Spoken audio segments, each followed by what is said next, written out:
Je vais t'apprendre et te montrer comment j'ai animé cet œuf en chocolat. 32. Ah merci, tu régales ça. Donc tout de suite, on se retrouve sur Hexfield, c'est comme ça qu'on dit. On va commencer tout simplement avec Nano Banana et nous allons taper notre prompt pour avoir le personnage qu'on va vouloir animer. Donc moi, je voulais un œuf en chocolat, donc je marque œuf en chocolat.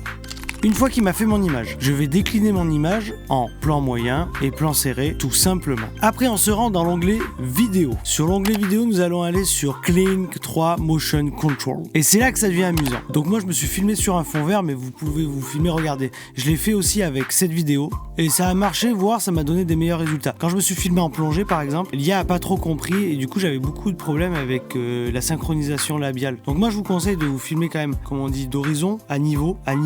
C'est le bon mot, à niveau. Vous faites votre vidéo. Ensuite, vous mettez l'image que vous voulez animer dans Hexfield. Et donc, du coup, on a notre vidéo de référence qui va servir pour l'animation et le personnage qu'on veut animer. Et là où c'est important, c'est ça, Scene Control Mode. En gros, si vous mettez la vidéo, il va prioriser du coup la vidéo de référence, quitte à dénaturer au final votre image que vous avez mis de référence pour le personnage. Alors que si vous mettez la Scene Control Mode par l'image, il va moins détériorer la nature de votre personnage que vous avez créé. C'est très mal dit, mais vous tapez Hexfield, Motion Control Kling, je pense qu'il y a des gens qui racontent mieux que moi, mais est-ce que l'essentiel, c'est pas l'essentiel ?